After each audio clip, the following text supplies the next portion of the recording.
जनता ने बीजेपी को नकार दिया है, यह स्पष्ट है। अरे बीजेपी रुझान में आगे चल रही है, परिणाम में पीछे हो जाएगी। अरे सब लोग तो कह रहा है बहुमत होगी, बहुमत हो। कांग्रेस को वहाँ वोट प्रतिशत ज्यादा है।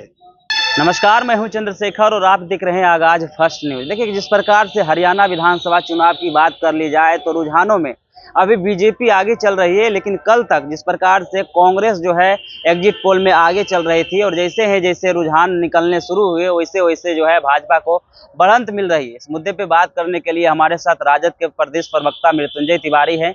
इनसे विस्तार से बात करेंगे। हरियाणा विधानसभा चुनाव में बीजेपी रुझान में आगे चल रही है। अरे बीजेपी रुझान में आगे चल रही है, परिणाम में पीछे हो जाएगी। वहाँ सबको पता है कि दोनों राज्यों में बीजेपी का सुपड़ा साफ होने जा रहा है। कांग्रेस को वहाँ वोट प्रतिशत ज्यादा है। अभी बहुत राउंड का गिनती बाकी है। कई राउंड के गिनती के बाद जब अंतिम परिणाम आएंगे तो वहाँ कांग्रेस की सरकार बनेगी। कल तक रुझानों में कांग्रेस आगे चल रही थी और आज रुझानों में बीजेपी। इसका तो हमने जवाब दे ही दिया आपको, फिर वही सवाल क्या कर रहे हैं? नहीं, आप सिर्फ सैनिक आ रहे हैं बीजेपी का पूर्णरूपेण बहुमत हरियाणा में होगा। अरे सब लोग तो कह रहा है बहुमत होगी, बहुमत होगी। यहाँ जो घालमेल करने का प्रयास किया जा रहा है वो सब चलने वाला नहीं है। जनता ने बीजेपी को नकार दिया है, यह स्पष्ट है। लालू यादव समेत कुल 9 लोगों को जमानत मिल गई है कल। ये न्याय के मंदिर में न्याय मिलता है और न्यायिक प्रक्रिया में न्यायालय में भी न्याय मिलेगा। वहाँ कानूनी लड़ाई लड़ेंगे और जनता की अदालत में भी लड़ाई लड़ेंगे और भाजपा की सफाई करेंगे। सत्ता पक्ष से कहा जा रहा है सिर्फ जमानत मिला है, दोष मुक्त नहीं हुआ है। वो उनको पता होना चाहिए, वो ज्यादा ज्ञान ना दें, खुद जज ना बन जाए। आधा अधूरा ज्ञान पर बयान देते हैं। राजनीतिक लड़ाई लड़े हिम्मत है तो। एक भाजपाई आईडी, ईडी, सीबीआई इसी के सहारे लड़ रही है राजनीतिक लड़ाई।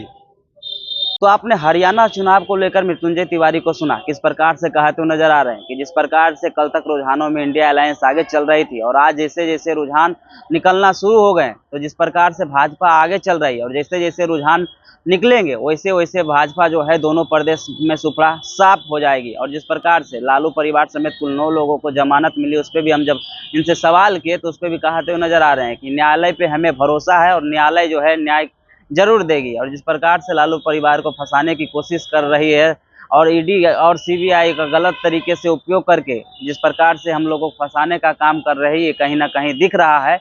जब हम इनसे सवाल किए कि नायाब सिंह सैनी कह रहे हैं कि हरियाणा में पूर्ण रूप से बीजेपी की सरकार बनेगी, इस पर भी कहते हुए नजर आ रहे हैं कि जिस प्रकार से वो लोग कह रहे हैं उन लोगों का कहना है कि बीजेपी की सरकार बनेगी, लेकिन जैसे जैसे रुझान निकलने सामने आएंगे जैसे जैसे वहाँ पे यूपीए की इंडिया अलायंस की सरकार बनेगी। इन लोगों का कहना ही सिर्फ रहता है लेकिन इनका करना नहीं रहता है। जिस प्रकार से अभी रुझानों में बीजेपी आगे चल रही है और हरियाणा में जिस प्रकार से कांग्रेस पीछे चल रही है, रुझानों को लेकर आप क्या सोचते हैं और साथ ही साथ मृत्युंजय तिवारी के दिए गए वक्तव्य के बारे में आप क्या सोचते हैं? अपनी प्रतिक्रिया कमेंट बॉक्स में जरूर दें।